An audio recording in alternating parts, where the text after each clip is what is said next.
of the COVID-19 as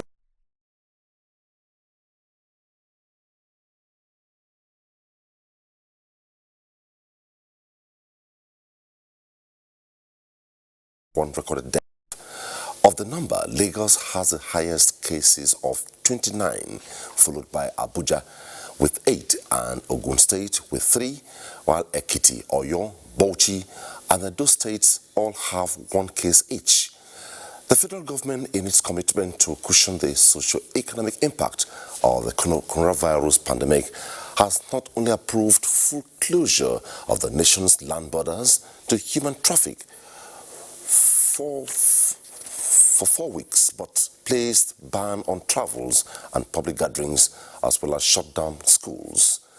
In the forefront of this closure is reduction in the price of the pump price of petroleum product that has been highly applauded by Nigerians.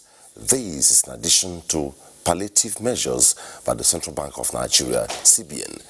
But how are Nigerians doing with calls for social distancing or frequent handshaking or hand washing? How well are the private sector working with government to get sanitizing materials to hospitals and families? How best to tackle COVID-19, seen as a social problem that is redefining human interaction and existence? Answers and more after this background report by Amaka Owo. Since the first case of the COVID-19 was recorded in Nigeria, more cases have been discovered over time, with the first casualty confirmed. This has triggered the need for caution and drastic measures on the part of government to limit the spread of the virus and stay afloat economically. Interest rate reduction on intervention facilities from 9 to 5%. Creation of 50 billion naira targeted credit facility for affected households and SMEs. On the part of the demand destruction, the panic button that is being pressed has, triggered a lot of people going into panic buying, and we all know the consequence of panic buying. Definitely, that will set in price gouging. The situation is a difficult situation, and we shouldn't underestimate it, but at the same time, we shouldn't despair. There's a solution and we'll work towards it. We need to give it time. The impact of the virus is also felt with the closure of airports, shutdown of schools, places of worship, offices, any public gathering, or to ensure social distancing for personal safety. It's trying to keep 1 meter away from your fellow human beings, and I guess it's as a result of this COVID-19 that it's all over the place. All I can advise is trying to make sure that the facial mask is quite cheap and affordable. Another thing that is coming up gradually is the issue of stigmatization. Some traders in this market decry low patronage owing to the impact of the virus, as not many were seen with protective kits, but they claim to comply with personal safety measures. Customers are no more coming, so we're now eating from hand to mouth. Before we are like 100 people here before, but now we are just like 3 or 4 people that you miss. A lot of people are afraid of coming out. The directive from the Lagos State government that markets be closed in the days ahead, except those selling medical equipment, foodstuff, and water, will not only cripple social and economic activities, but the entire lifestyle of the populace. I also want to urge that travel to and from Lagos, whether by road or by air, be avoided at this time. The central business district is devoid of a heavy vehicular movement. In Lagos, Amaka Owo, NT News.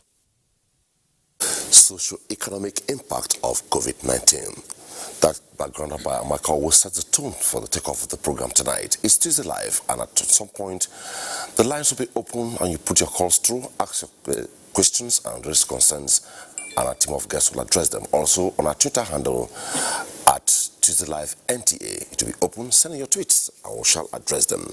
Well, tonight, if you were here at the studio, backstage, you had to see the COVID-19 handshake we had at the studio with my team of guests before the program started.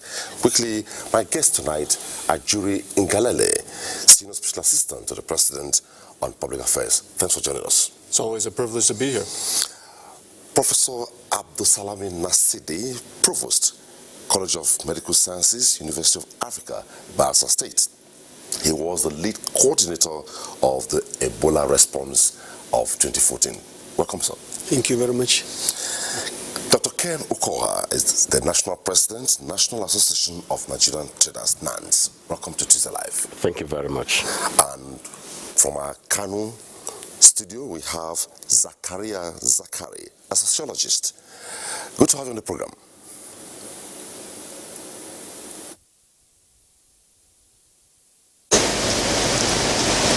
Gentlemen, let me start with Professor Abdusalami Nasidi. Well,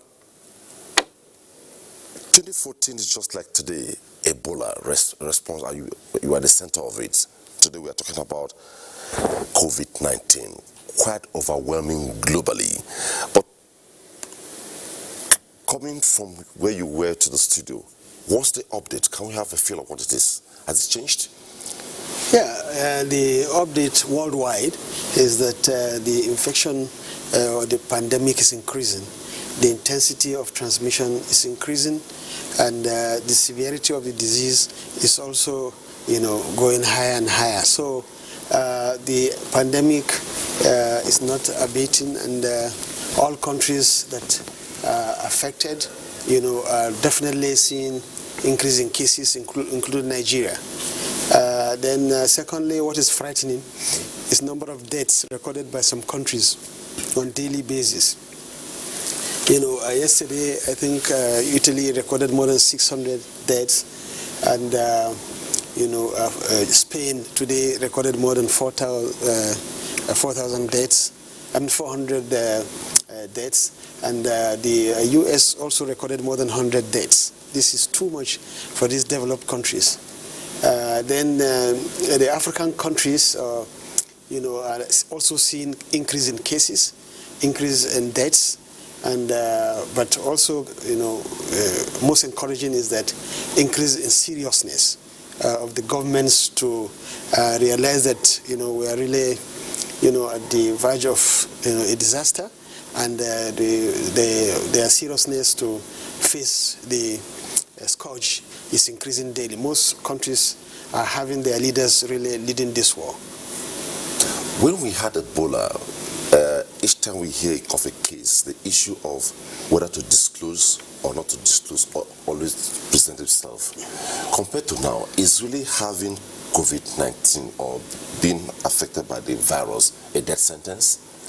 Not necessarily. Luckily, the infection is not as lethal as we're thinking, but it is when it goes to that last stage that it becomes dangerous. So out of 100 of those who come into contact with the virus, it's only about 2% that will come down with the severe type that can be deadly. Unfortunately, this 2%, by the time the disease goes into that stage, which is the severe acute respiratory syndrome or severe pneumonia, in most cases it is irreversible. So even the machines, they use them, and they don't revive the patient. And that's why you see even, the countries with strong health systems, like France, like Italy, like US, that are now facing this scourge, are afraid, because at that stage their machines can't help again. Very few survive when they reaches that stage. That's why we have to triple our own efforts to be able to, save more of our people that will reach that stage. Well, actually, to you, as of today, huge deployment, just like an election, everybody's mobilized to comply with government directives. As of now, would you say really steps taken by government have really abated? Well, look, there's no doubt about the fact that we are in a crisis situation. We are very sober, very focused, and very determined in our effort across board, whether you talk about the public health response or whether you talk about the socioeconomic response.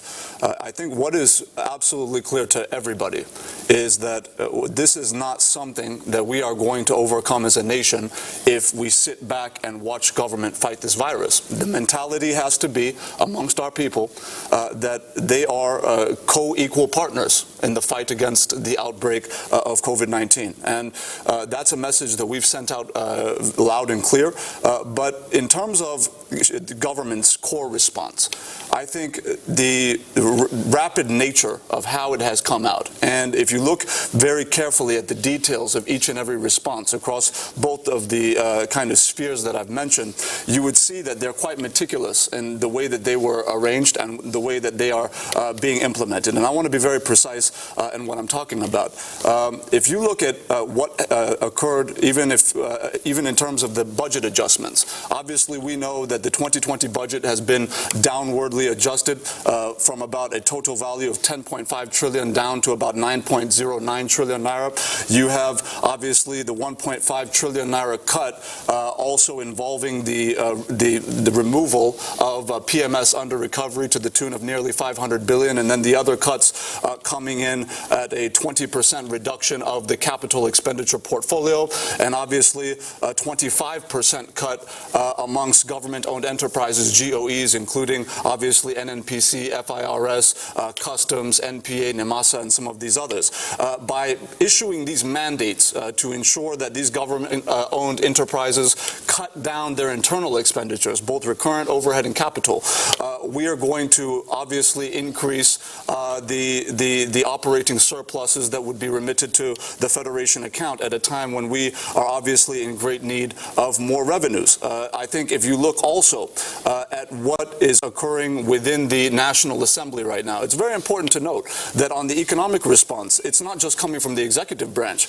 Within the legislature, we've seen very rapid action. Within the House of Representatives, we've already scaled through the passage of third reading the Emergency Economic Stimulus Bill of 2020. That's now getting ready to be sent to the Senate for concurrence, ultimately for onward transmission to President Muhammadu Buhari for assent. Now, what that is going to involve are a few major components. You're going to have immediately a reduction in the availability of a 50% tax rebate of company income tax, that's pay-as-you-earn deductions, right, for companies who maintain their current employment roles from March 1st, essentially the beginning of this crisis, through the end of the year being December 31st. If you do not sack anybody, get involved with retrenchment, if you retain your workers, we are going to give you financial incentives to ensure that our workers are retained and that those who are, really moving the economy are not finding themselves out of work based on what is a temporary crisis. So we believe that that rebate is going to be very, very helpful. Secondly, we are preparing to put in place new import duty waivers on all medicines, personnel protective equipment, PPE, and also medical equipments that are necessary in the fight against the outbreak of COVID-19. We are going to put those duty waivers in place for approximately, at least at first go, for about 3 months to ensure that there are no fiscal financial bottlenecks to the production locally and the legitimate importation of those very critical items we need to effectively fight the outbreak. The third leg of the emergency stimulus bill is we're also going to ensure that we provide mortgage payment deferments on residential mortgages for those who are individual contributors to the National Housing Fund. Those deferments are going to go up to about 6 months to ensure that we are able to look out for those, mortgage lendees during this very difficult period. That's on the legislative side. Now, moving into the monetary side, obviously the CBN has announced a series of interventions. Obviously some of them we heard earlier in the program the CBN governor lay out, but there are some that have not been mentioned. Obviously there is now going to be a 1-year moratorium on all loan facilities from interventions that were made by the Central Bank of Nigeria effective from March 1st, 2020. You're going to have a 1-year deferment on that. You're also going to see the reduction in interest rates on those interventions on those facilities from 9% down to 5%. You're also going to see the establishment of the financial market situation room. And this is very, very critical because we are seeing around the world world, whether it's the New York Stock Exchange or the London Stock Exchange or anywhere else, we're seeing the volatility. So what we are doing with the Situation Room is we are having our topmost financial analysts within the Central Bank of Nigeria and SEC and all of that come together and take real-time analysis of global financial markets to ensure that not only are we up to date on what is happening around the world, but we're also taking real-time inventory on how that will affect our domestic financial markets and how that will affect the Nigerian economy at large, so that we can effectively evolve solutions to counter and mitigate whatever damaging effects the global economic situation may have on the Nigerian economy. I think if you look at all of these measures in conjunction with what I will continue to describe during the program, you would know that the administration of President Muhammadu Buhari is pulling out all the stops to make sure that we insulate our economy from the effects of what's happening globally and that we protect the most vulnerable segments of the Nigerian population. Okay. Ken, let me take you within your constituency. Traders.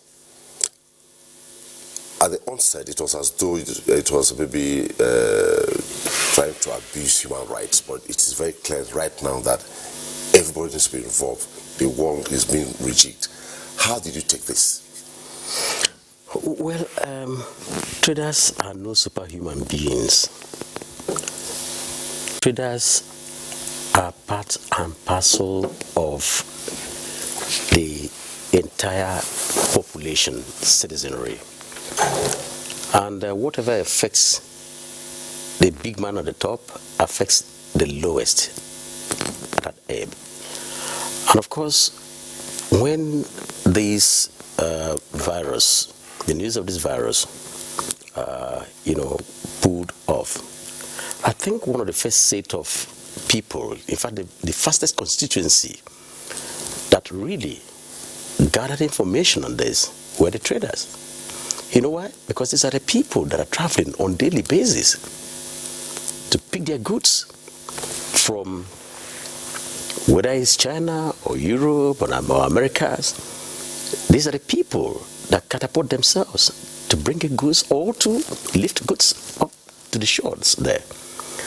And we started, evaluating and monitoring happenings. And since the introduction, I quote, of COVID-19 in Wuhan, I think if you look at the state of the economy in terms of trade specifically, you will see a very deep reduction in trade. And it has also therefore affected a lot of traders. Many people that hitherto traveled to pull their goods down or even to export have been staying put. A lot of people are not traveling. And this has really affected businesses. This has really affected not only the economy. And I'm happy with what the government is doing, elucidated by my good friend, Ajuri. And I think this is what a very sensible and responsive government must do. Look at the future. And I'm so glad also that, what came to us is not just the COVID-19, but it might interest you to note that there is a tripod attack, not only on the traders, but on the Nigerian community as a whole. And I explain this. One, don't forget that we have been battling with insurgency, insecurity. On one hand there is the issue of banditry, there is the issue of, Boko Haram activities, there is that of kidnapping, there is on the other shore, farmers, herders crisis. In the northwest, you find that place has been, destabilized by banditry. In the northeast, you see insurgency, and then in the north central, farmers, herders crisis, and then all this. And of course, all of these tied movement of goods and services one hand. But the other one is the closure of the border, which is the second leg that happened and came as a shock. Although it was a good thing by the government, and everybody who is a Nigerian, a citizen of this country, must commend that. You know why? Look at the granite pyramids of the 60s, 70s are now turning into rice pyramid. And nobody ever thought that this would happen in this country. So if you look at that, you will see that positive things are coming up gradually from that particular decision of government. However, there is a segment of it that really punished the traders. And what is it? That since August 20th, 2019, many genuine traders were punished alongside the smugglers, alongside criminals, and their goods are being at the border posts. And so, some of them have taken it to say, look, if this is what we can endure to ensure that this country moves on in the towards the side of food security, towards the side of sufficiency, towards the side of doing genuine business, so be it. But again, it is a pepper somewhere. But that's the third angle now comes and flashes on us, all of us, and this is the coronavirus, where I said that many traders who even paid out money to their producers in China, in South Korea, in Hong Kong, majority of the people are no longer, in fact, at the point, it was a standstill. You can't even go to bring those goods back.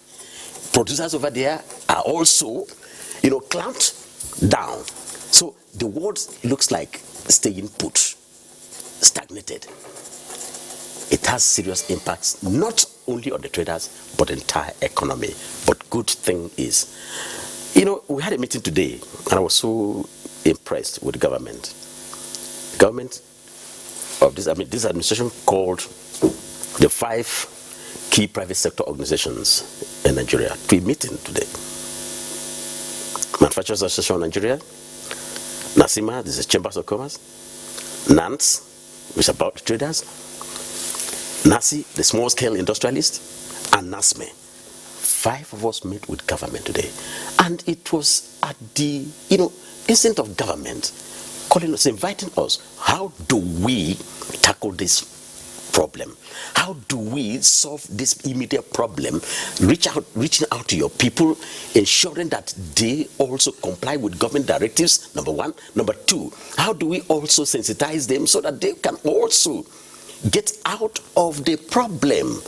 And number 3, how do we plan to re-strategize the economy, knowing the problems that this economy is facing right now and may face in the nearest future?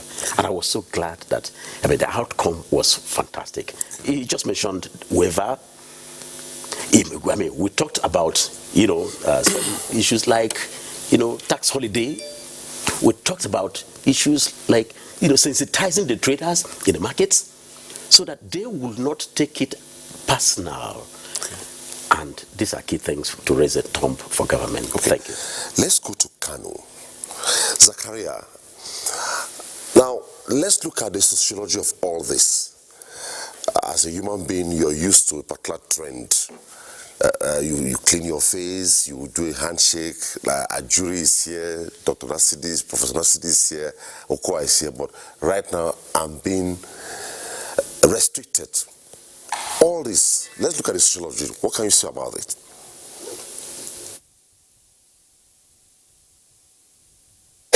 The thing that brings people together is the handshake and the going to the mosque, going to the church, and interpersonal relationships. Now, when that is missing, then there is a problem. Now, looking at the human side of this, the sociological side of this, I think it should go beyond the economics. we should be looking at a situation where we are in a war, invisible war situation, invisible war crisis, where we have to be shut down. Now, if we are talking about insecurity, a lot of people, yes, we have the rice, but we didn't have the rice like we needed, like we are supposed to have had because of insecurity. There are so many places in Nigeria that were not able to farm because of insecurity. So you could imagine what we would have gotten. Now, the COVID-19 pandemic now, I'm a victim. I came from Abuja, I'm locked in Kano. I can't go anywhere in Kano. I'm restricted to even my relationship, my relations, my brothers, my sisters. That is killing. That is more killing than the COVID itself. This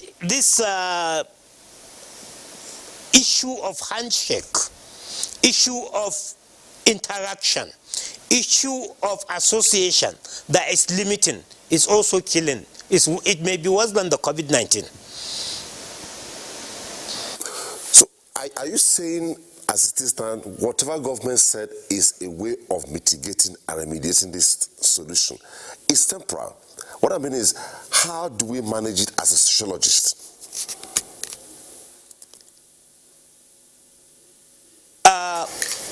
I think, in my opinion, sociologically, the government should shut down this country, because we have seen what is happening in Italy, we have seen what happened in Germany. Just today, the Indian Prime Minister has shut down India with over 1-point-something billion people. We have to do that. Now, there is a question to that. What happens to the poor people that may not survive, that may not contract the COVID-19, but may not, because they do not have the resources to stock food, water, and other things that are basic for their subsistence? My sincere opinion is we should restrict ourselves, like in Italy. People were restricted to staying at home. Even coming to the social aspect of it, I think what happened in Italy was the social aspect. People were used to going to the clubs and they were restricted and they couldn't resist it. Now, in our cases, majority of Nigerians are ready to be domesticated. But government must come in to ensure that they sustain the majority of these people. They subsidize our living. People right now are scared of COVID-19. People right now are staying at home.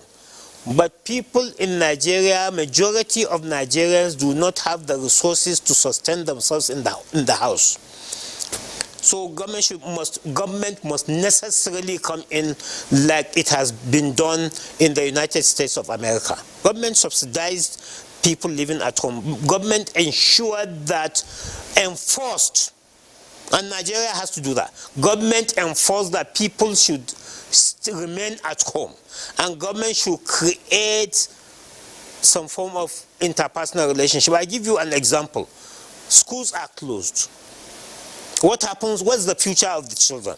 We have a regular way of going to school, regular way of doing things, and that has been stopped because of this crisis.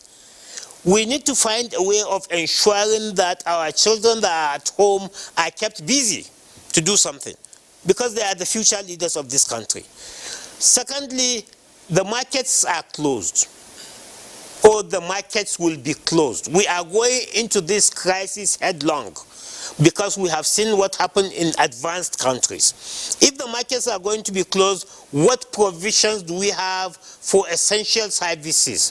Pharmacy, water, basic necessities to keep us alive. It is very, very necessary for government to do that.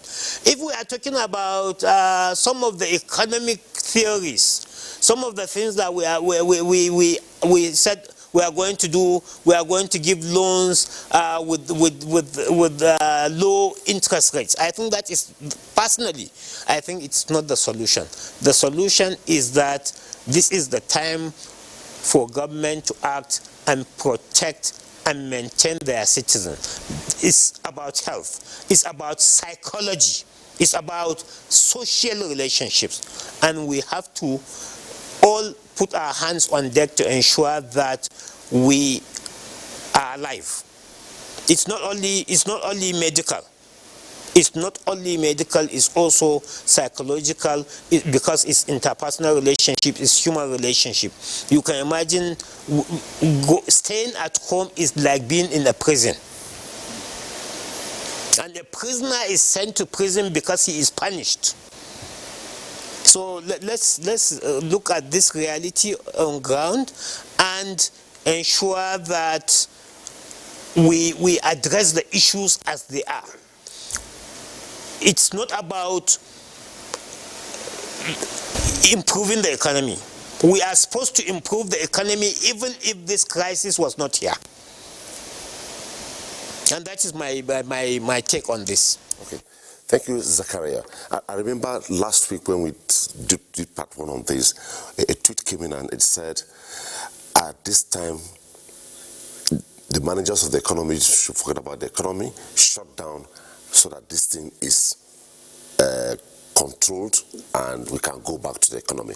But quickly, before you respond, what is fundamental here is everybody's anxious, there's a lockdown. Information flow, how do we manage information flow? Everybody wants to know what is happening, rumors everywhere. How do we control and manage information during this time? Well, first of all, there's only one way to do it, as far as I'm concerned, as far as this administration is concerned, and that's to be absolutely honest at all times. That's to be accurate, that is to be on time, that is to be transparent and urgent in terms of the speed with which we're sharing information with the public. I think anyone who is watching what, for example, the NCDC is doing across social media platforms, across television platforms, radio, direct engagement through hotlines, etc. They would acknowledge that in real time, the NCDC has been absolutely spot on, hour by hour, almost minute by minute, in making sure that whether the news is good or the news is bad, Nigerians are getting the accurate picture of what's going on. The perfect example of that is obviously with the recent tragedy that unfolded when a Nigerian citizen passed away in Nigeria after returning from the UK. The morning the individual passed away, that information was passed to all Nigerians that same morning. We didn't wait half a day. So for us, that has been a priority, and that will continue to be a priority. With that said, I'd like to just address a few of the points made by my good friend, our sociologist in the House.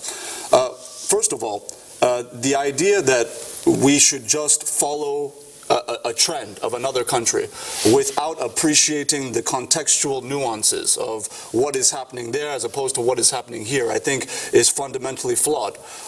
If you look at what's happening in Italy, for example, because that's what was cited, you're looking at a daily daily casualty rate in terms of deaths of about 700 in a single day. Thousands of new cases every day, right? You look at the United States, a country that is now basically locked down a fourth of their country, not even the whole country, talking about over 100 cases, deaths in a single day, right?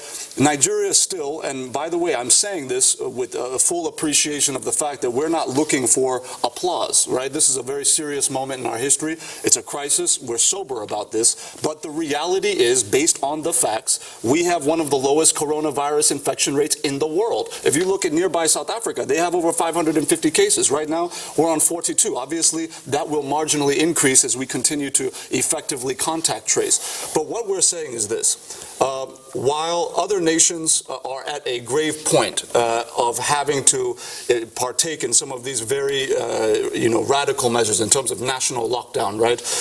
We have to appreciate that we have our own nuances. One of them is obviously the low infection rate, but we're not sitting on our oars and saying because we have a low infection rate, we should just sit down. What we are saying, however, is that in anything we do, we have to protect the most vulnerable citizens in our population. We have to make sure that any decision we make, whether it's a partial lockdown or a lockdown of hot spots or hot zones, that we are actively and carefully factoring with well-considered exceptions those who require food and basic goods and services during this very difficult time. We recognize that this is a temporary crisis. It will not last. We will overcome this together as a nation. And I personally believe that we're going to be an example to the rest of the world in our handling of this. The WHO has already come out to commend Nigeria as an example of how to effectively handle this crisis, because it was actually 2 weeks before coronavirus entered the country that we had already started our airport screening processes, our contact tracing processes, just in case. We had everything in order for when it came into the country, which is why we were able to quickly apprehend the index case, and of course we're continuing to track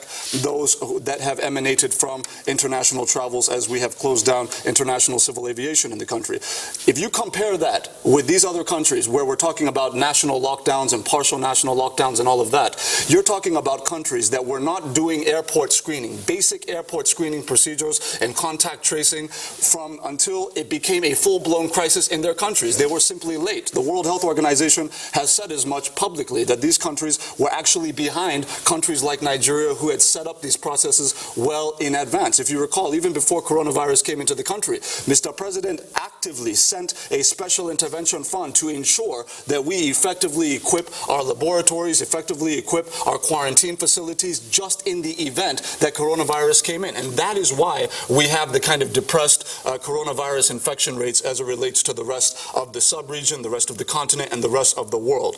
With that said, finally, we have to be very circumspect about the fact that when we compare the economic response, for example, of the United States of America in doling out, they're working on, I think, a $2 to $4 trillion stimulus package to basically send approximately $1,000 or $2,000 to each household and all of that. The U.S. economy, aside from its size and scale that we all know about, is 90% plus a formal economy. Registered companies paying their taxes, people going in 9 to 5, going home. There's predictability there. There's obviously centuries worth of institutions in place. Our economy is almost the flip side, right? It's a situation where you have about 80 to 90% informal economy, right? You're talking about market squares, vendors, etc., making up the massive bulk of our economy. The way you ginger up an informal economy, that's largely an economy that's largely informal, is by making sure that you do what Mr. President is doing, by making sure that you put in those social safeguards to ensure that the most vulnerable segments of the population are protected on the one hand, and on the other hand, you're making sure that you're getting funds into their hands, facilities into their hands, to liquidity to keep their businesses moving in a progressive fashion so that they can weather the storm through this crisis. So whatever we're going to do, we are going to make sure that our people at whatever level of society have access to the basic goods and services we need.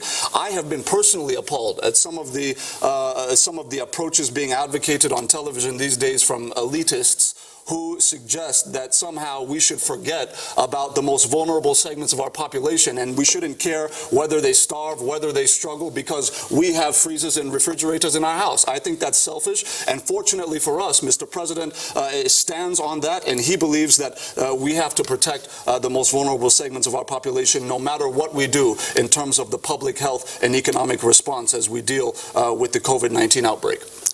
Okay, if you're just joining us, it's Tuesday Live, and our focus tonight is socio-economic impact of COVID-19. We have a couple of reports. We'll continue with the conversation, and after this report from Aba.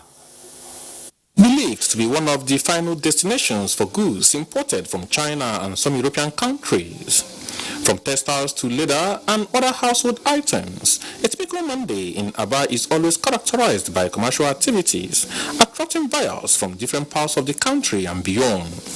Since the outbreak of coronavirus, many thought it would not have effects on trading activities in Aba, but the spread of the virus to other countries of the world, including Africa, the fear is beginning to be felt on not just trading activities, but on socials, which has indirectly sent a wrong signal to the market and visitors.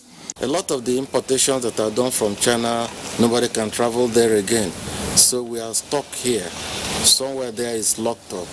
So those that have goods are hoarding it. they are increasing the price. Even the ordinary surgical face mask is increasing price from 500 now to 8,000 naira for one small packet. If this pandemic continues, definitely the whole economy, both in Aba and in Abia State environment, will be drastically affected. As the virus continues to spread, causing lockdown in some countries, especially China and some European countries, where they have business ties with Aba business community, business observers say it is important that World Health bodies and other health experts to focus on ways to stamp out the virus. If one's nutritional status is okay, the person's immunity will be high enough to withstand diseases to some extent. So an apple a day keeps you away from your doctor. Wash your hand thoroughly, use sanitizers where necessary. Don't sneeze into the air, don't sneeze into your palms, like people are demonstrating, sneeze into your dress on your hands, and you won't pass it on to somebody else. Socioeconomic activities, no doubt, have been affected in Aba, but everyone is optimistic that the end of the virus is near, which will ensure that there won't be complete global recession, as they noted, will be worse on developing countries. That was the report from Aba. And before I go to Professor Nasiri, let me take on Ken. Two fundamental things raised in the last report from Aba: hoarding of goods. And all this, already IMF by this morning had talked about the fact that the world is, if this crisis is not managed properly, the world is inching towards a recession. Looking at these two, what's your take? Yeah, I think this is certain, and it was envisaged because, you know, number one is the attitude of people in terms of panic buying. And that causes some level of a provocation on the price. And you know, when that happens, people will also know that, for instance, government is also trying to, you know, close markets, which is a step in the right direction, so as to reduce the effects, reduce the spread of the virus in case it does come. And so a lot of people, there's a large community that wants to buy once and stop.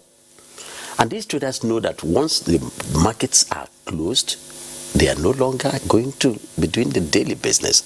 So few goods on the table are there for a large number of people. Automatically the price goes up. And I give you an instance.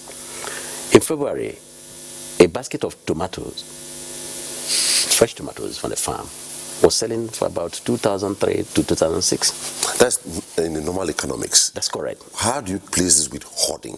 Beautiful. And I'm heading down there. Because that's the problem. Because at this time we expect that people should try to just a moment. Okay. So 2003, 2006, in February, last Saturday, when people started hearing that government had closed school, had closed these offices, are going to close, the next thing was going to come to market. Of course, the restocking of such goods had some failures. And so people who had a few of these items now had many people asking for these goods. Okay. Now, for just a second. Yes. Let's take this first caller tonight. Incidentally, it's calling from Aba, where we just had a report finishing. Alfred is calling in from Aba. Hello, Alfred. Hello. Good evening. Hello. Good evening. We can hear you. Go ahead. Oh, we lost that call. Please conclude. Yeah. So, by Saturday, just this last Saturday, a basket of that same tomatoes was costing 9,000 naira, from 2006 maximum to 9,000 naira. As of today, this same basket of tomato was sold for about 14,000 naira. Now, one thing is this, that it is not good for the economy. It's not healthy for the trader himself. We continue to say this. Because once you finish selling the tomato, you might also go to a pharmacist to buy drugs. So if the pharmacist increases the price of drugs, where do you fall to? So once you increase prices, unregulated, I think it is not the best. Now, the second is hoarding of goods. And we have said this. Today, we have traders, pharmaceutical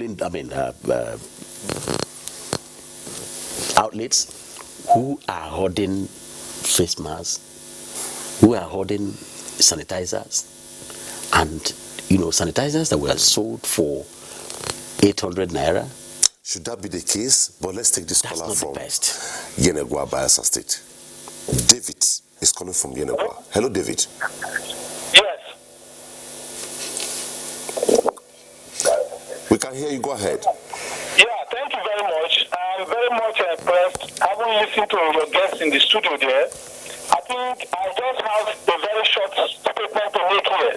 And the short statement I have to make here is all about patriotism as Nigerians. Absolutely. This is the time we need to show love among ourselves. Now, take a look at the simple thing, what your man, the report you gave us from Abba, the traders there. I see no reason why with a situation like this, a very precarious situation like this, we should decide to exploit ourselves. As a trader, you don't need to hurt your goods. This is the time you need to show love. Come out, export your goods. If you can bring down the prices of your goods to show love, please so do. And another issue again I want the government to take very serious is DPR, for God's sake. That office is not an office where you go and sit down in the office on a table chair. No, it's a field office. Why am I saying this? If you come to Yenegua, the government had said sell petroleum prices at 125 naira. It is only the NNPC outlets that are doing that. All other independent marketers will tell you old stock and no old stock. When it is time to jack up prices, they don't tell you old stock. But when it is time to bring it down to show patriotism, they fail to do it. All the filling stations here are saying that 143, 145. It's abnormal. It's not good. We must show love as Nigerians to ourselves. This is the time we must do that. Please let us take away selfishness, unnecessary exploitation. And finally, to us as Nigerians, every given instruction given to me by the government, please adhere to it. Please adhere to it. Gone are those times when we say COVID-19 is an arrangement by the government to steal money or to eat COVID-19 money. Now is the reality. It is done within us that COVID-19 is real. The Chief of Staff to Mr. President had contacted this. I think nobody will come and tell us you are hiding the name of the Italian or the Nigerian or whatever. Now we have known that it is real. Have a nice day. God bless us. Thank you very much. Thank you, David. I think David was just in line with what you were saying. Exactly. Patriotism and showing love. So maybe Absolutely. we And I think that, on that. If I go to Professor Nasidi. for every trader, the right word at this point is patriotism. Because coronavirus is not looking at faces. And of course, anybody can be a target tomorrow. And you may want to have a need. You may want also, you may need somebody who would help you out. And therefore, you must show love. That's the message. Whatever you're selling, whatever you're buying, please bring in some sense of patriotism. Don't really use that as an advantage to kill people. In fact, at a point like this, people should begin to show how close they are to God. And I think that's a message. Okay. Prof,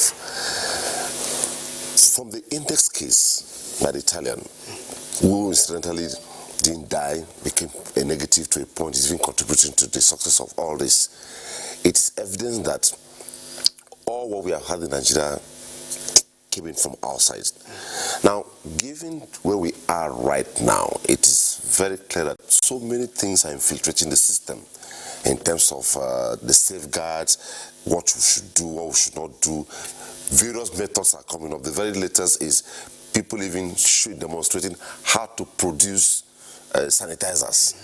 Imagine maybe somebody's misled and he does the wrong thing, it escalates another problem.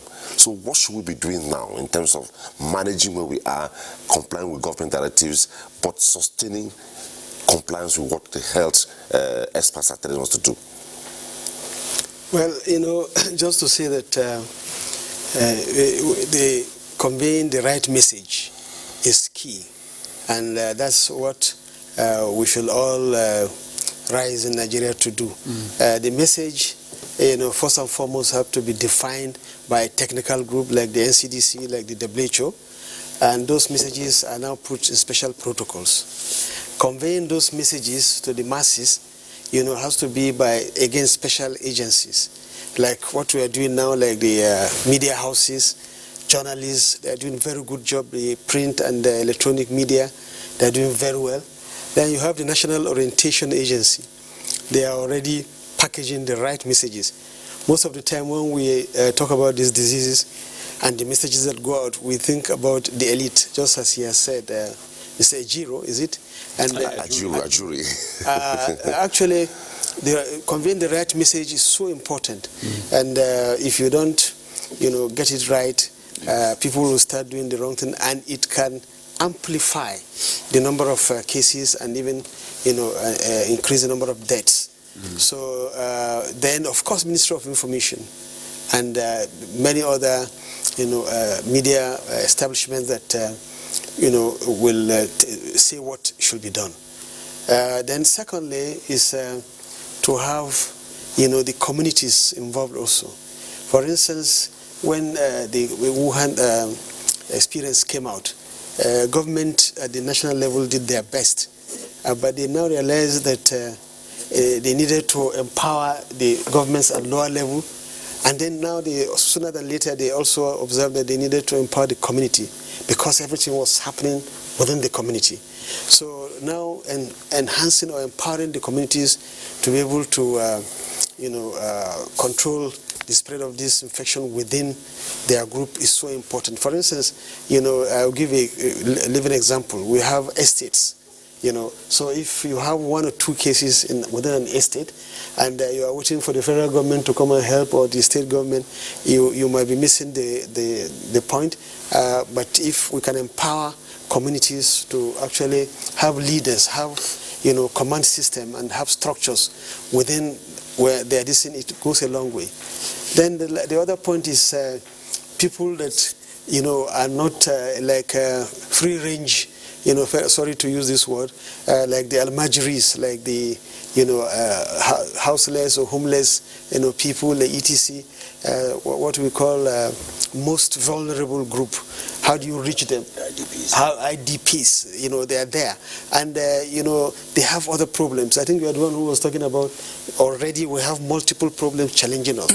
Then here is an invisible enemy. So if you go and tell somebody, oh, listen, you are going to catch coronavirus tomorrow and it might kill you, all this thing, but he's hungry. So for him to understand what you are saying, we might not be the same as we here that, have different problems, and, how do you handle those group of people? So the communication to those group of people is not yet effective. But I'm happy that the National Orientation Agency and the NCDC, the WHO, even in country, they are doing very well to see how they can reach those group of people. And finally, is the issue of the psychosocial aspect of this outbreak. It's not just the socio-economic aspect that matters.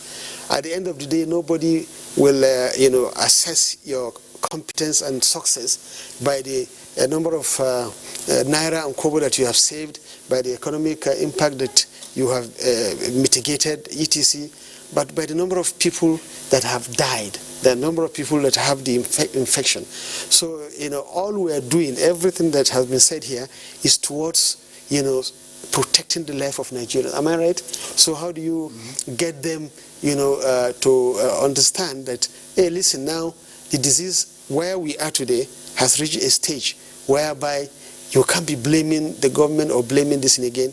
The real fight starts from you, from me. How do I understand what I should do? Okay. You understand what I'm trying to say? So if I play with it, I pay dearly, I will pay dearly. So you will see that those who are going to survive are those who listen to the messages and do what is actually being preached. And so the number of people, your survival rate, the number of infections that are transmitting will be higher. Okay, now we'll take a couple of tweets, but before then, we have this caller from Jos. Ada. Hello, Ada. Hello, Ada. Hello. Hello, Ada. Good evening. Ada. Go ahead, please. Jos. Ada from Jos. Yes, go ahead, please. Yes, I must commend the federal government and even the state government for the measures taken so far to contain coronavirus. This is not a time for blame games. As Nigerians, we should be patriotic and fight this war against this virus. But for me, it is a wake-up call for the federal government to fix our health facilities, which are in a deplorable state. It is also a wake-up call for the federal government to put in more efforts to diversify our economy, so we will not be depending so much on oil. You can see how it has impacted on our our victim now. We cannot even fund the budget because it has crashed in the market. Then again, I think it is high time for us to look into this restructuring thing. That's to restructure the country so that states can now look inwards and improve on their idea than this idea of depending on going to Abuja, cap in hand, to share whatever federal revenue or whatever, So I think if we do that, that will help us as a nation.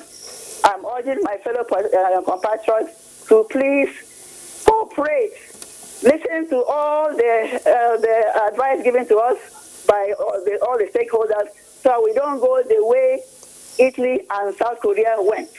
Maybe if people don't know what happened to them, let them go and Google and see what happened to them, even Malaysia. So this is not a time for a political party, or the coronavirus doesn't know any party, doesn't know any religion, doesn't know any tribe. It is a very, very urgent time. It's a critical period in our life. It's a trying period. Maybe it might be a blessing in disguise. I like the Ajuri. I keep on missing his name. If he can remember me, sometimes when I'm able to get through, I always have a problem with him. But today, I like his skill of oratory. I like it. Keep it up. It's very relevant this time around. God bless Nigeria. Let's not give up on Nigeria. We'll get over it. God bless you. Thank you, Ada. Ada, his correct name is Ajuri Ngalale. He's the Senior Special Assistant to the President on Public Affairs. Well, we'll go to Kano for a reaction on the tweets, and I'll allow our guests from Kano to react to some of the tweets I'll read out. When we come back to Abuja, Ajuri will take some before we go on break and sustain the conversation. Now, the first tweet here from MD Special says, I just hope and pray that after we overcome this deadly virus, our leaders will focus on our health sector. I think the caller from Yenagua raised that, and Ada also said so that we can stop medical tourism. Coronavirus has proven that even the most advanced countries are vulnerable. Mohammed Yunusa, please, let's join hands and fight at COVID-19 in Nigeria. Uma Pharmacy says, I think one of the socio-economic impact, and I believe our guest from Kano is listening, of COVID-19 is that it has brought us together without any differences in status between the rich and the poor. Another impact is that it has indirectly passed a message to our leaders on the need to upgrade, improve our health sectors. Dr. Chike says, seriously, please kindly itemize, I believe this for Ajuri now, when we go to Kano, when we come back, we take this, itemize the federal government of Nigeria's palliatives for persons living with disabilities to mitigate the economic impact of COVID-19. We are the most vulnerable and yet least engaged. Poverty plus COVID-19 equals to death for people IPWDs plus 5 or 6 carers around. So let's go to Kano now. You react to some of the tweets. Yes, we are talking about improving, or this is an opportunity for us to address our healthcare system. And I sincerely agree with that. Our healthcare system has been in a dilapidated situation for years. We have not been able to have a direction in terms of improving the healthcare system. The healthcare systems in Nigeria that are manual are those and Abuja. When you go to the rural areas where you have the vulnerable population, the facilities or care system. Oh, we are challenged by the signals there. Well, actually, maybe you continue from there. Yeah, we lost the signals there. Absolutely. Let me just thank the contributors. These are our fellow citizens who have taken time. Obviously, they could be using to rest to participate in this important conversation. Look, we have obviously very significant challenges, and there's not a one-stop solution to very complex problems. You have to confront complex problems with complex solutions that are diverse in nature. And that's what we've done as an administration. One of the things that I think is extremely important to note is that for the first time, really since the return to democracy in 1999, this administration has tackled economic challenges and really deep systemic challenges in conjunction with the states. This federal government, led by President Muhammadu Buhari, has taken states by the hand under the aegis of the National Economic Council, chaired by Vice President Professor Yemi Osinbajo. You are seeing leadership from the federal government in terms of leading the states along a path that is coordinated and synergized. I want to be very specific in what I'm talking about as always. If you look at the response to the COVID-19 outbreak, it was just last Thursday that the National Economic Council met, and in response to the multifarious challenges that we all know about across spheres, the National Economic Council agreed across political affiliations, across geopolitical zones, all governors agreed with the federal government that they were going to ban social gatherings, for example, public gatherings, that they were going to institute a new committee, a special committee that is going to oversee the implementation of the economic and public health interventions of the federal government in such a way that it's synergized across geopolitical zones between the states and the federal government, so that you do not have an unequal distribution of intervention.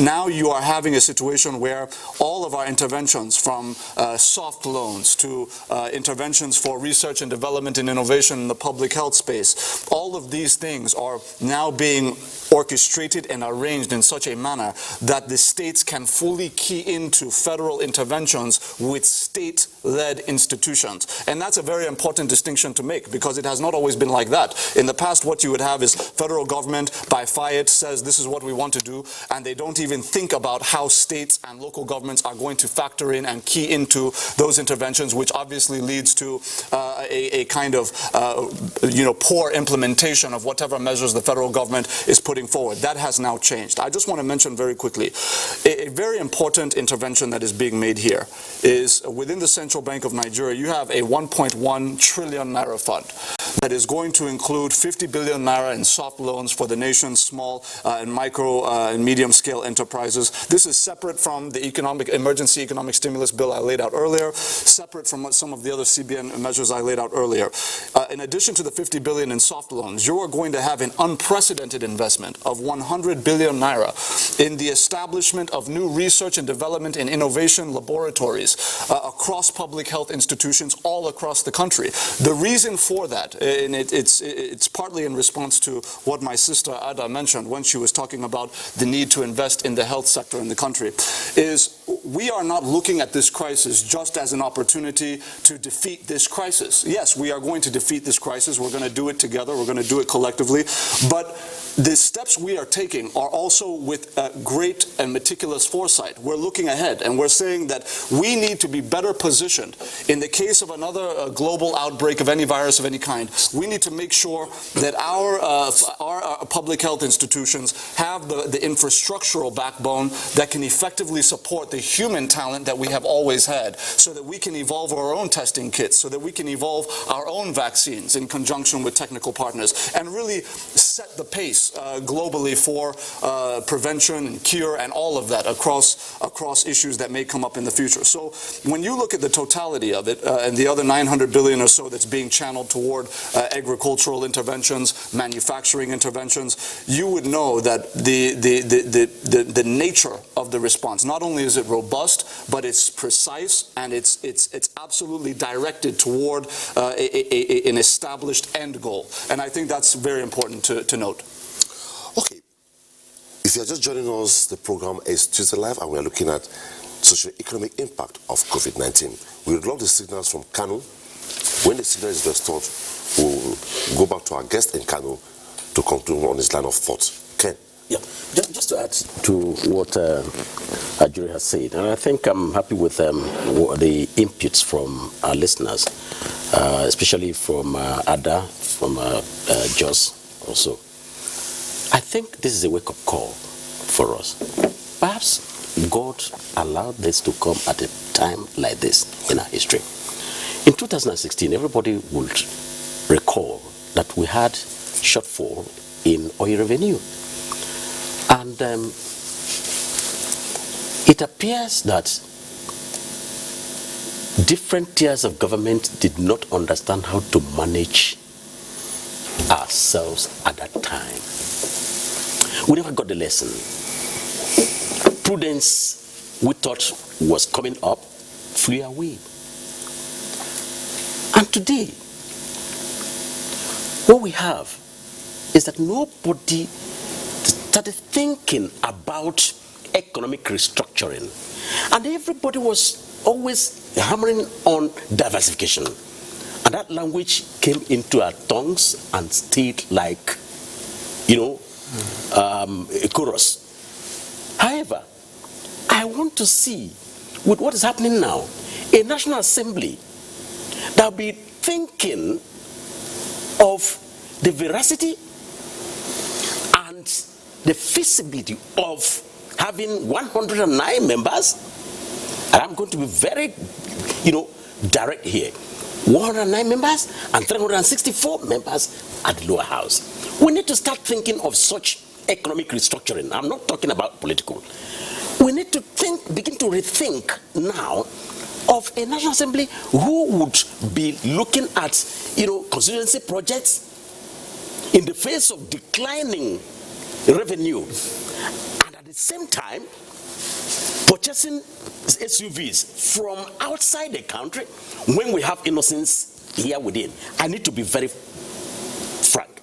We also need to be thinking of a National Assembly who would now be thinking deeply also at looking at, now that they are on recess, would they put their hands in their pockets? We're talking about sanitizers that are high now, in cost, in price.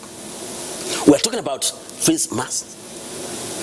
Can they also pull out funds from their pockets and look at their communities? Since they are going back to their communities, look at their communities, buy some of these things, distribute to them free of charge, and secure the lives of these people who will be able to vote them again tomorrow.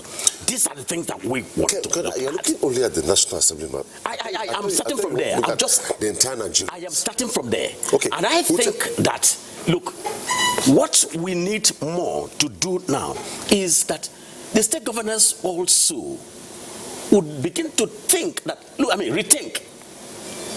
If revenue from Abuja is declining, then it means that their pockets must also, at the state level, be reducing. And what should they do? There should be the Executive Council at the state levels that will now re-strategize their budget, their spending Unnecessary issues. Look at the federal government now cutting off a lot of issues, computers, buying of printers, buying of vehicles, buying of trucks, office furniture, building new offices and all that. All of that has been removed from the budget, the federal budget. I want to see such being removed at the state level.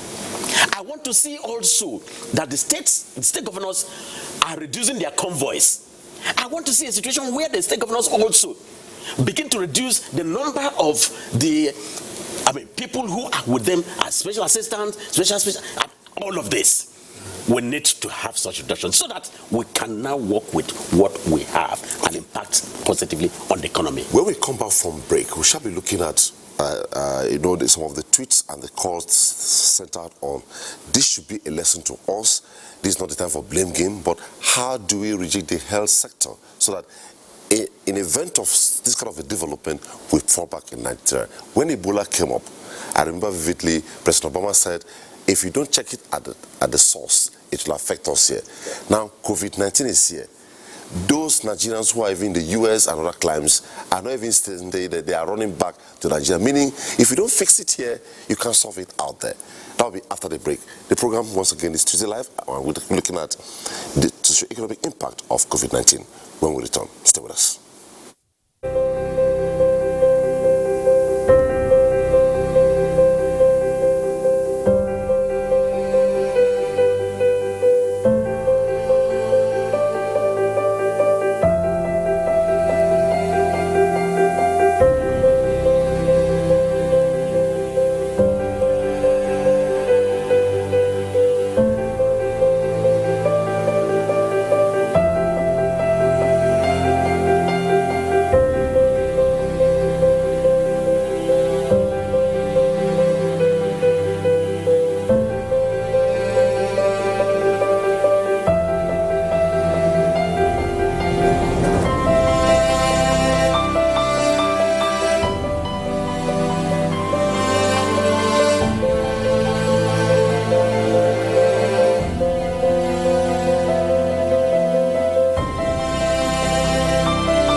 from more media sources than ever before. Some of the news and information given are fake, unverified, doctored, and manufactured to create confusion, stir disaffection, and cause disunity. Before you believe or share any news, ask yourself, is this real? Is it from a credible source? Is it verified or verifiable? Fake news is dangerous. Whether you do it for fun or for political gains, real people can get hurt. Fake news, don't create it, don't spread it. This is a public service announcement from NTA. You can follow us on all our social media platforms: Facebook at NTA Network News, Instagram at NTA Network, Twitter at NTA News Now, YouTube at NTA News Online, or visit www.nta.ng. For live streaming, visit www.nta.ng/live. Now, you can stay updated on the go, be it on your TV, iPhone, laptop, or iPad, or download the NTA mobile application from your Play Store or App Store. NTA, you can beat the rich.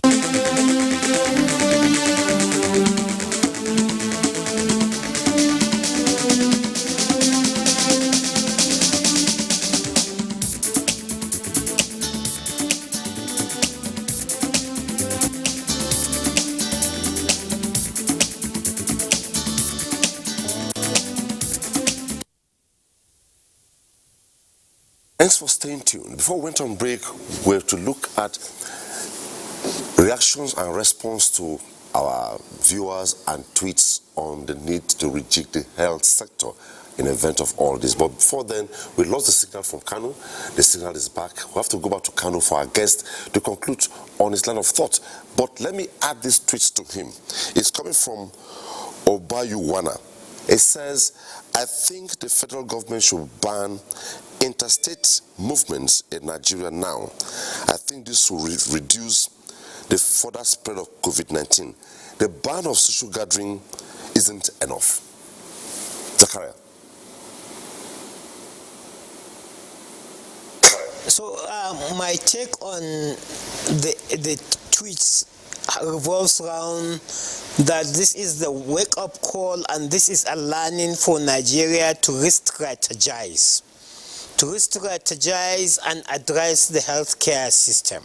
Secondly, Nigeria now has to re-strategize and ensure their priorities in budgeting.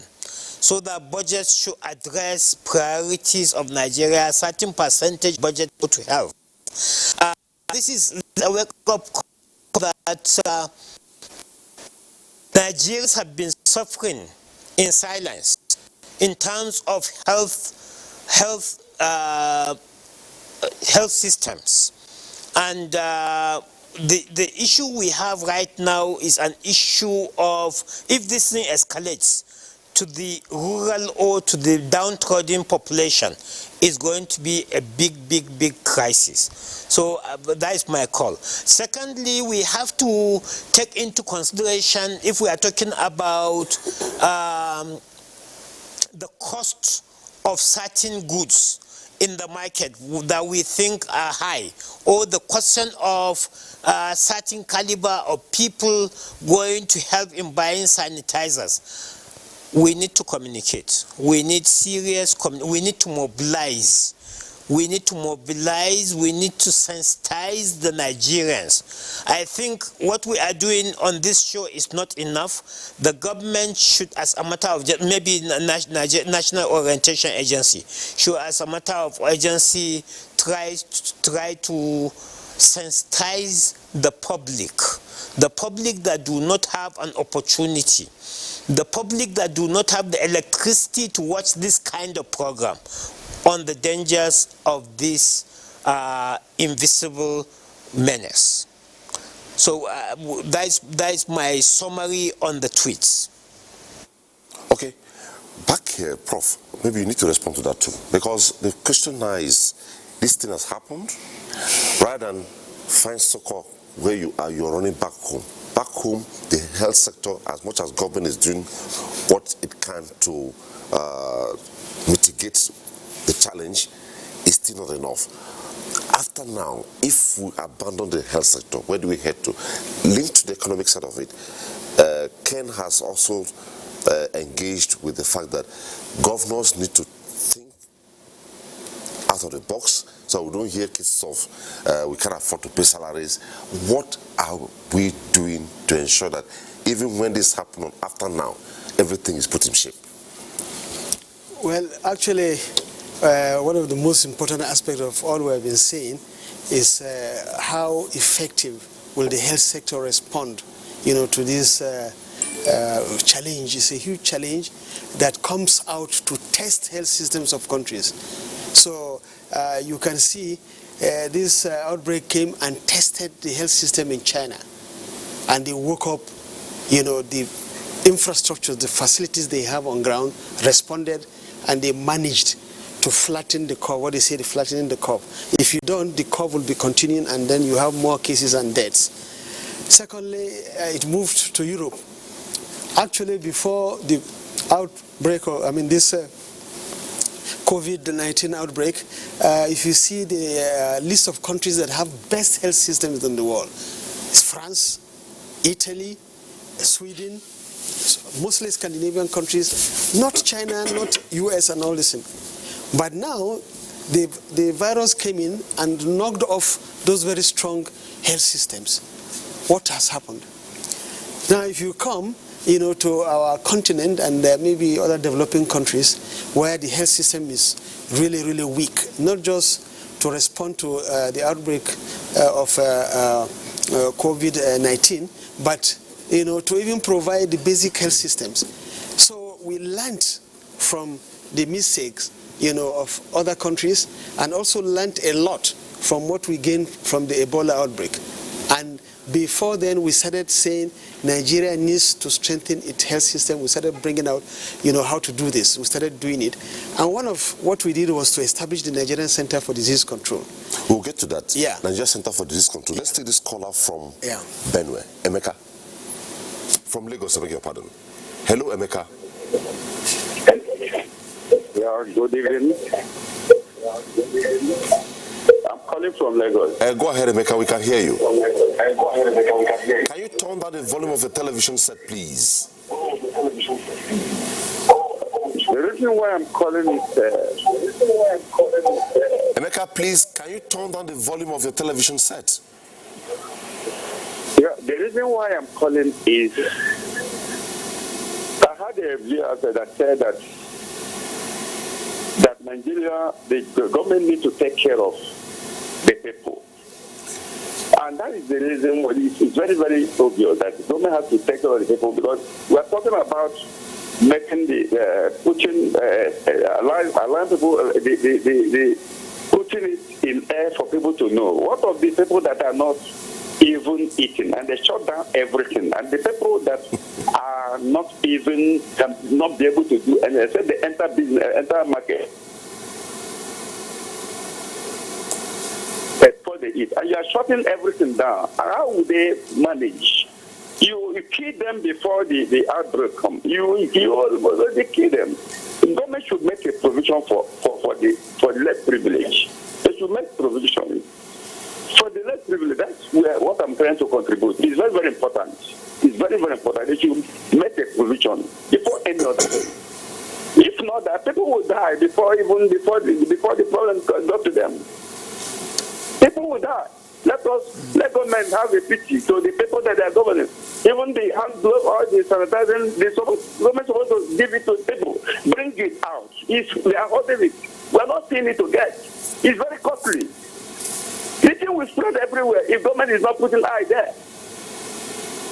Thank you very much, sir. That is what I want to contribute. Okay, thank you, Emeka. Prof, you conclude then Ken will react, because Emeka sounds like a trader. Okay, go ahead. Okay, actually, what I'm saying is that... You were talking about the National Center for Disease Control. Yeah, and, not just an example. We immediately realized that we needed a national public health institute that will be there to be able to respond to emergencies like this, public health emergencies. Now, when we established the NCDC, we now realize that, the African health system needed each country in the continent to have its own national public health institute so that they can respond. You can provide local solutions to local problems.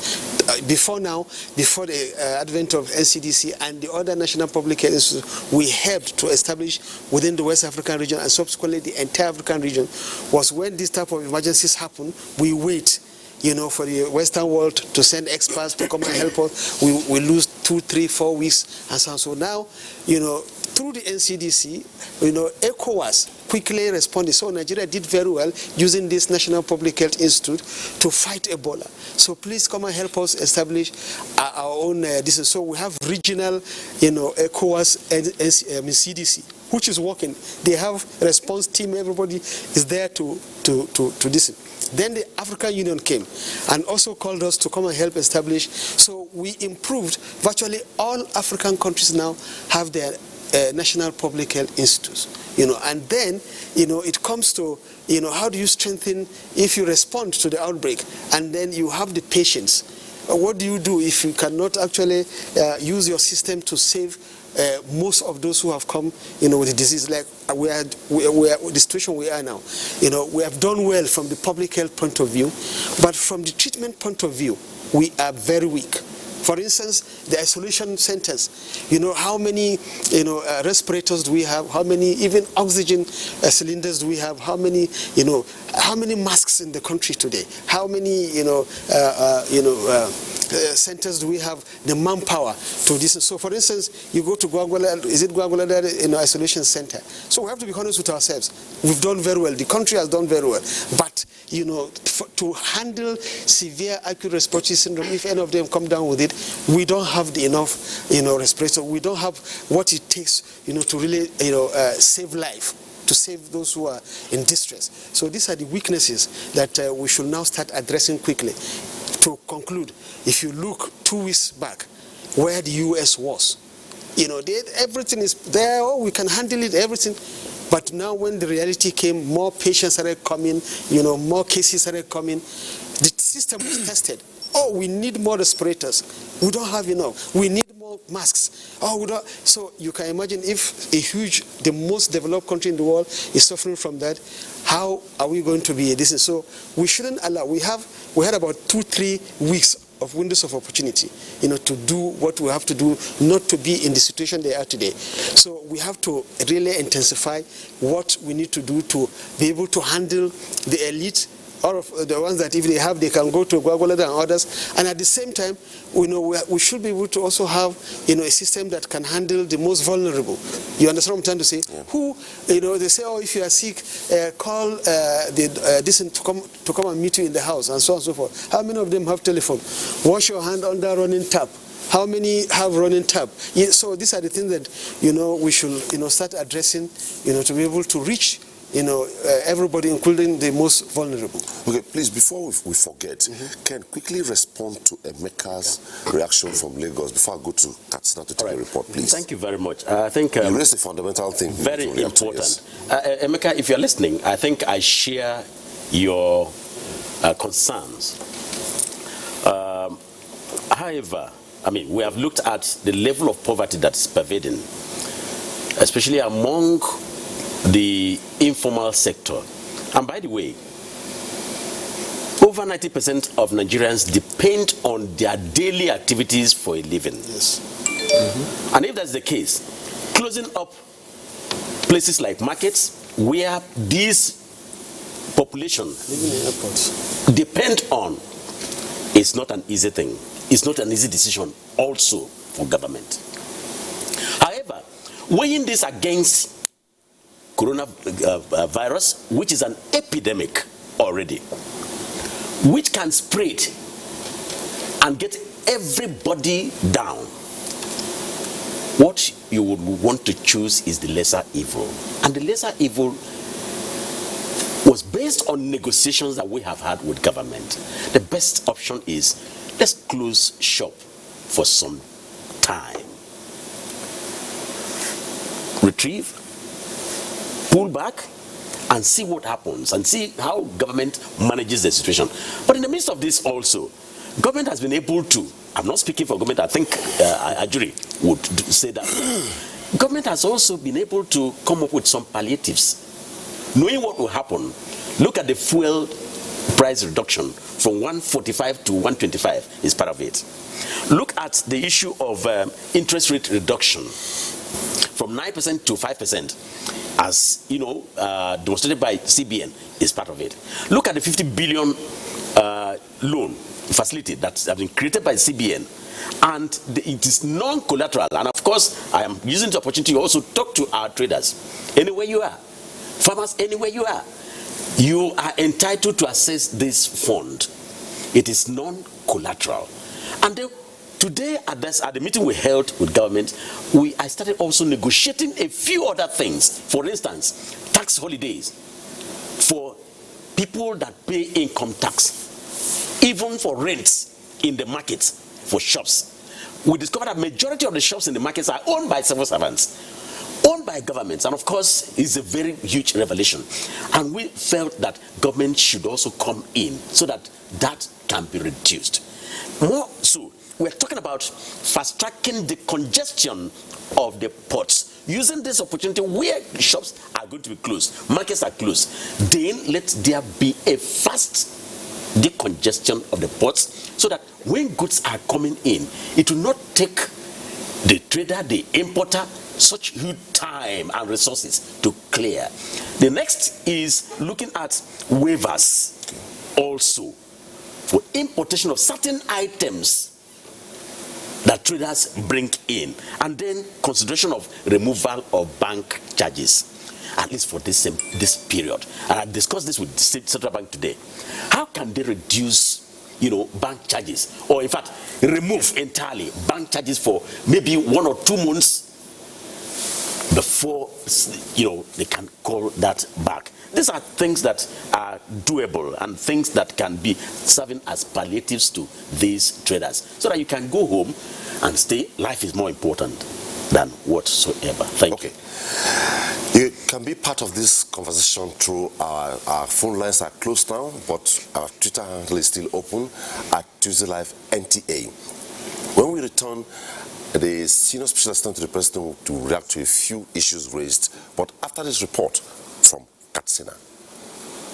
As some part of the world continue to witness temporary shutdown of activities to guard against the spread of coronavirus pandemic, social and economic activities are being affected globally. In Katsina, northwest of Nigeria, where a suspected case of COVID-19 was reported and subsequently proved negative, economic activities are yet to resume fully within the Katsina metropolis, though people go about their normal activities. However, a visit to major stores and markets revealed low turnout of patronage, which the traders described as disturbing. On the other hand, a cross-section of the residents in Katsina said they visit local selling points instead of major stores and markets to avoid being exposed to large crowd in case of any eventuality.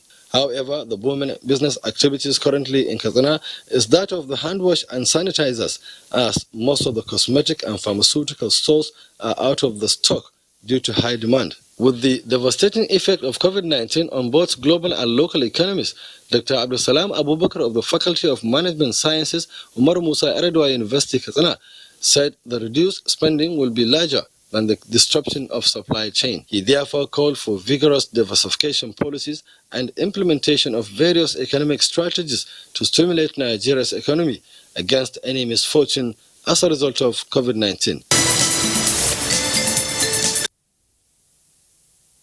Let's take a listen to Nigerians and a vox pop. Actually, the coronavirus has affected the economy seriously. You can see many offices have closed down, many organizations have closed down. There's no way to go out and do businesses anymore. So as a result of that, it's going to put a lot of hardship on the citizens of Nigeria. Because in Nigeria, sometimes we leave many things in the hand of government, which is not supposed to be. We individuals, we need to do our own effort. We need to make our own effort before the government. Sometimes they say some people should stay at home or not going out to do anything, but some people will take it carelessly. They will not listen to the government. But once the problem arises now, everybody will be calling government. We need to use our initiative. We need to use our head to do something that will help us. And mostly, I want the government to do us a favor, that because this sickness is not originated from this country, it comes from outside. People that are coming from outside, if they can meet them at the airport, they can take them from the airport and quarantine them one side. It will help us. It's affecting everything that is shutting down so many things. We pray that God will help us to adjust to it, pending the time it will be wiped out of circulation. Those are reactions by Nigerians. Now to Kano. Zakaria, now we have heard up to this point. What should Nigerians be doing at this stage? You heard one of the respondents talked about the fact that it is not all about government. What should Nigerians also be doing at this point in time?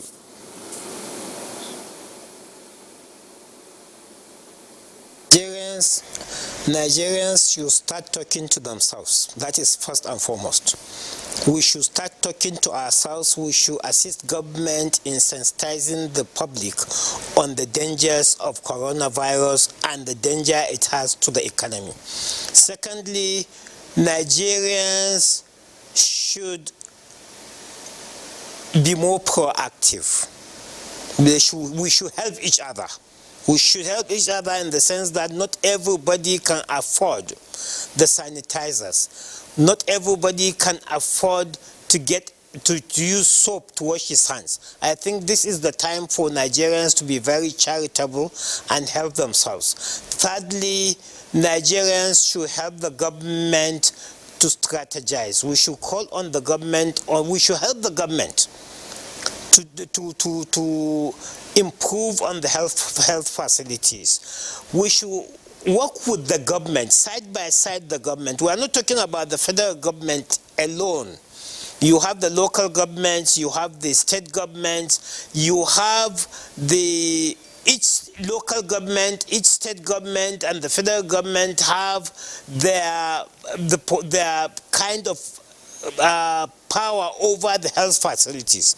So it is government, but we should help the government and we should help the people.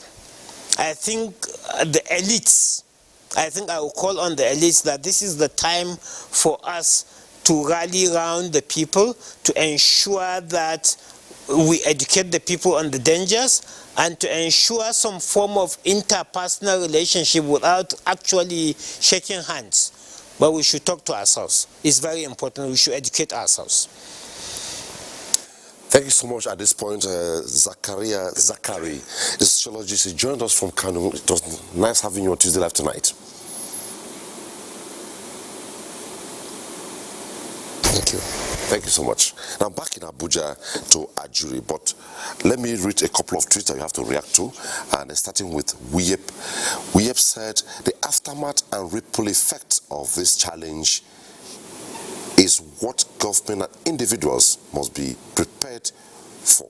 God help Nigeria and deliver Nigerians.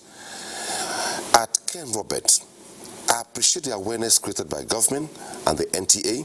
However, this awareness should be expanded to accommodate the vulnerable Nigerians in villages. National Orientation Agency should, as a matter of urgent public importance, produce jingles, etc. in vernacular. At Mr. Progress, we need the government to put in place certain measures that can help the general populace.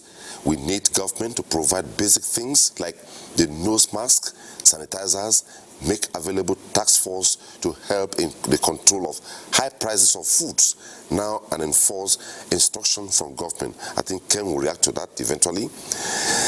Also at Ken Robert, I am of the opinion that our government should be proactive in tackling the menace of COVID-19, not reactive.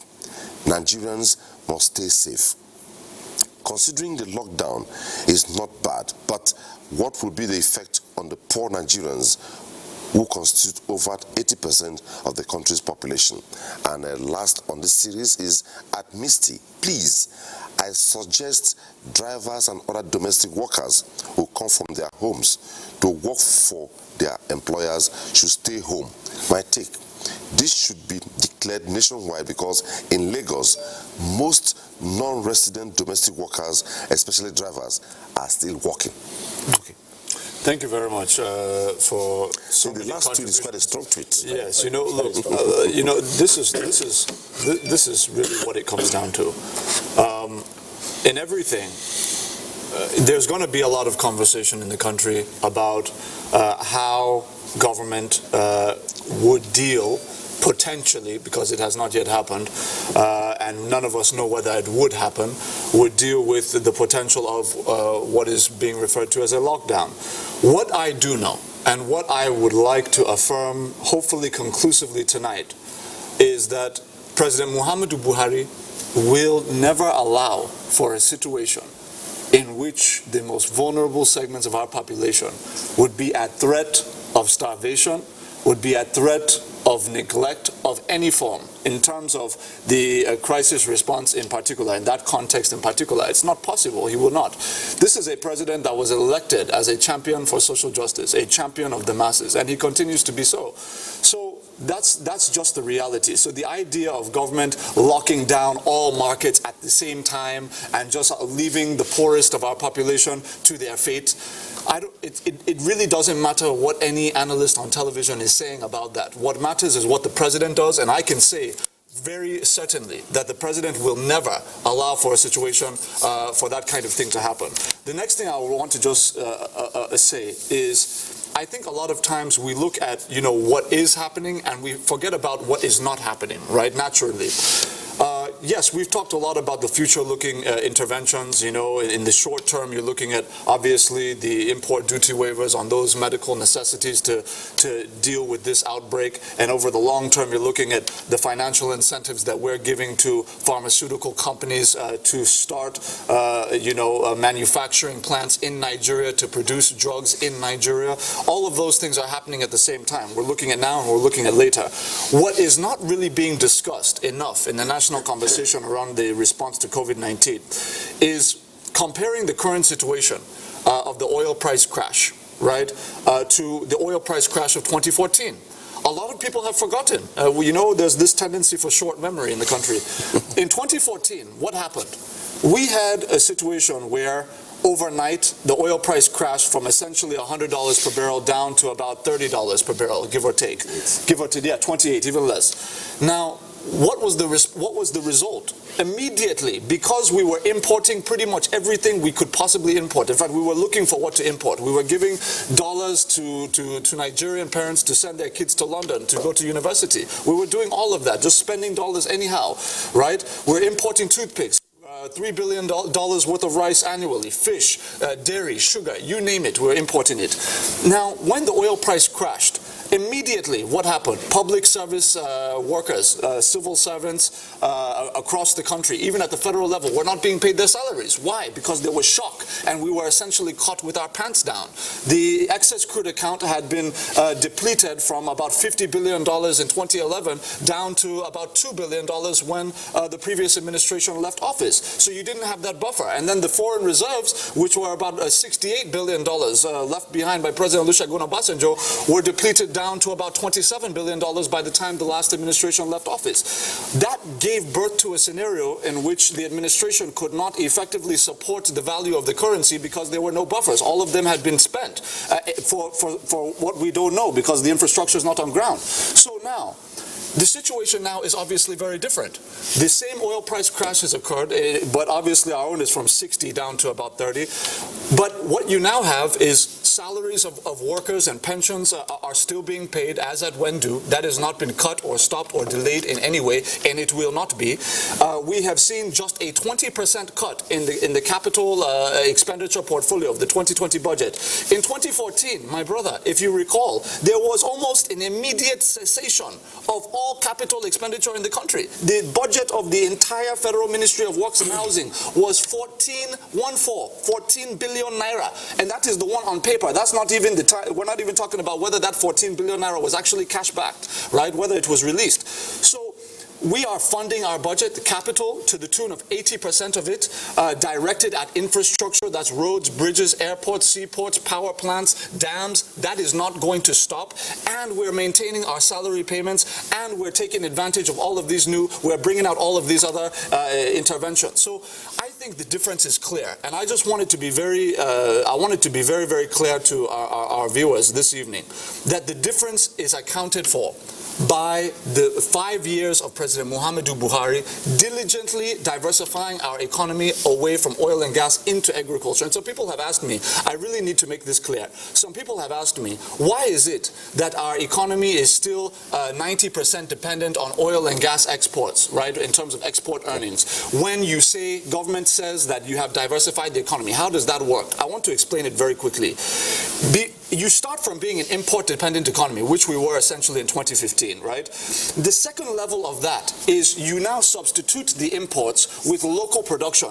That's in wheat, that's in rice, in sugar, in dairy, in fish, all these products that Mr. President has substituted up to 80 and 90% in 5 good years, right? Those funds that we were spending, those foreign exchange that we were spending on all these importation, we can now use to fund our budget so that we don't have to stop paying salaries, that we can fund the capital portfolio of our 2020 budget, though reduced by 20%. So that is the difference. And so we are enlightening our people that it is at the point of self-sufficiency, when you have met local demand with local demand with local supply across value chains, that you now have the excess that you will now be selling into the global market for export earnings. When we get to that point, which we will get to that point by the end of this second-term administration of the president, you will now see a steady diminishing of the 90% reliance on export earnings in oil and gas down from 80 80 to 88 to 85 to 80, and you will see it go down, because what have we done? We have satisfied local demand so that we can export the excess, and all the work that the president has done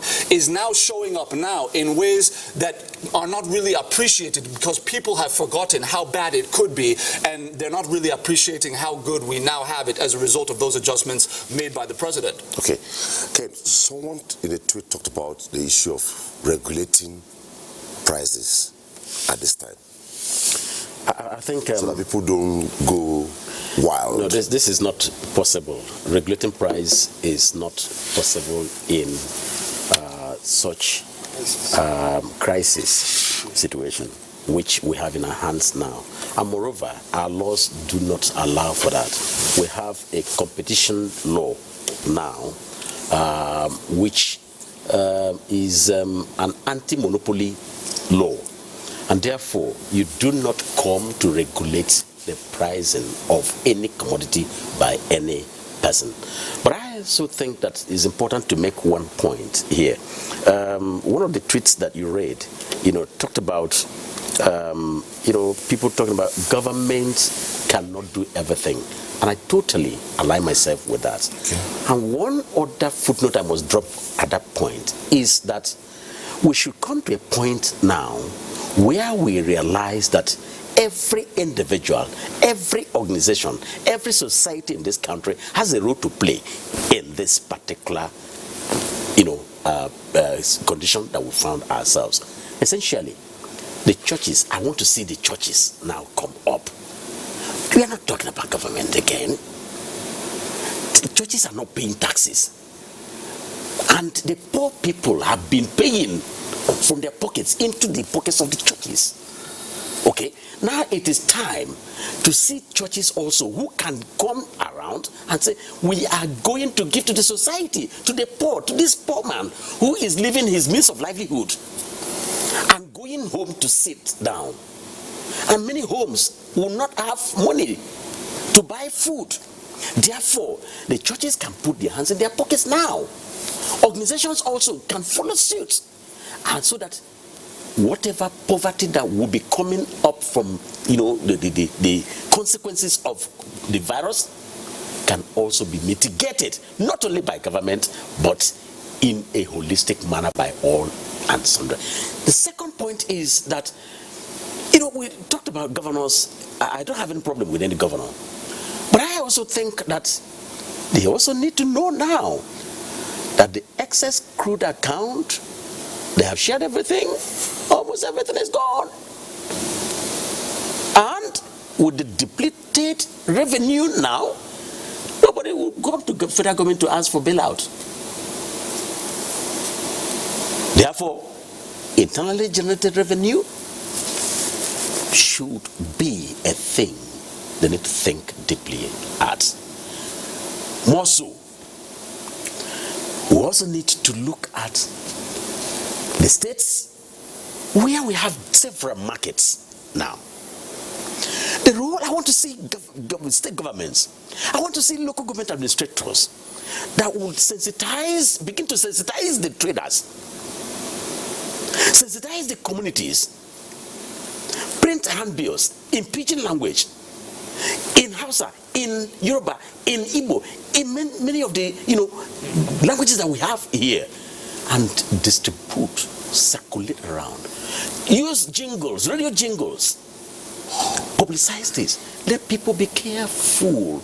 And let's also move towards a point where the federal government, and this is my last point perhaps, the federal government would at this point, and I want to appeal, begin to reconsider the border closure. Okay. You know why? Because we need to also appeal to the conscience of some of the traders so that they don't suffer double jeopardy. Jeopardy of the closure, especially those who are genuine traders, who have genuine commodities. And I want to advocate at this point that the federal government should set up a team comprising of the Association of Traders, NANS, the Manufacturers Association of Nigeria, NASIMA, and importantly, the Nigerian Customs Service to lead, so that an inventory of the goods at these borders that have been stocked since August 20th, 2019 can be taken holistically, and we now know the genuine ones, not prohibited items, genuine ones, ETLS if you like, ETLS approved goods, so that they can now come in. Those traders who are the owners of those goods can now have a lease of life. And finally is that these goods there, you know, for this particular suggestion or recommendation that I'm making, government can now open one of the borders. One. If you want to import or export through the land borders, let it be just one. Maybe it's a Krake border. One. So that there is going to be effective monitoring. Only ETLS approved goods, because we need some of these goods now from our neighbors. I talked about tomato. There are, you know, farmers in Ghana who are producing large quantity of tomato, in Benin Republic and in Togo. At this point, when we do not have them the much we want, we can open the border and pull in some of these. Thank you very much. Okay, Prof. Well, one other thing that bothers me and so many other Nigerians is the issue of reflex. Right now, one of the safeguards is don't touch your face, don't touch your nose. There are persons by reflex who cannot avoid that the next 2 minutes. They do that. I wonder how we manage that. Where am I heading to? How do we manage stigma in all this? For instance, let me use myself as an example.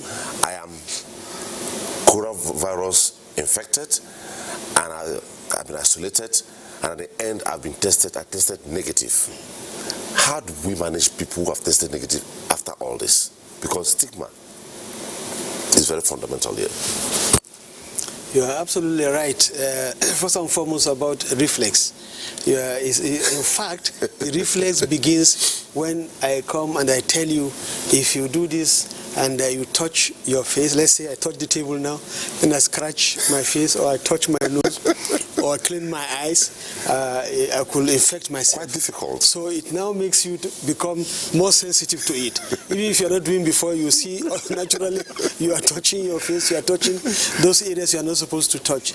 This is why in China, the use of the masks, served triple purposes. One is the fact that if you have the mask, the tendency of you going to touch the areas that you will infect yourselves is minimized.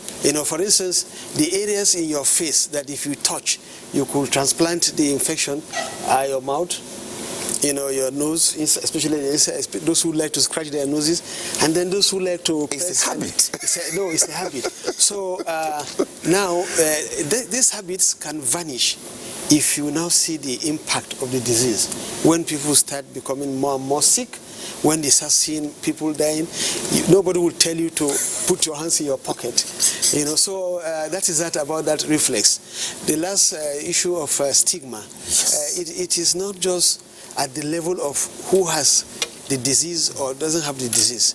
In most cases, how do you know who has the disease? Yesterday I saw a clip in the social media that some people in Senegal, were coming in a bus, and some group started sneezing and all this, and they came out, and there was pandemonium. Somewhere in Nigeria, somebody there was caught also sneezing and coughing, and they didn't waste a time. Only immediately they started, isolating the person, and some even got beaten. So these are the issues. Unfortunately, the people that will now be having the common cold or common allergy and all this, and they keep sneezing, they will have fallen into the group of people will be running away from, and even stigmatizing them. How do you know that? So the issue of stigmatizing, will continue, but unfortunately, those that really have the disease, they might not know them. Then you're also aware that because the disease started in China, so virtually everywhere in the world, including Nigeria at the time, as soon as they see anybody from Asia, they start discriminating him, thinking that he has brought the disease.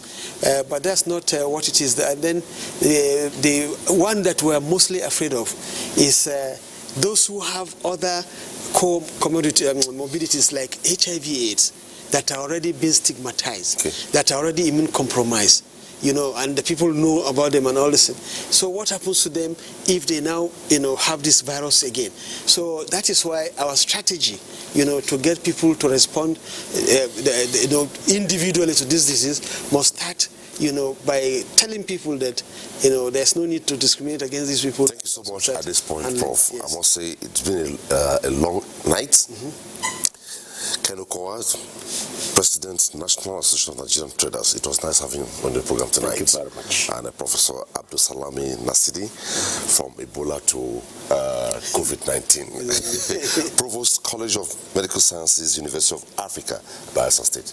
Thanks for doing the program. Thank you very much. And Senior Special Assistant to the President on Public Affairs at Jury in Galilee. It was nice having you on the program tonight. I'm humbled. Thank you very much. Okay. To our callers, to all those who sent in tweets, we thank you for listening to the program. That's it on the program tonight. Thanks for watching. Bye-bye.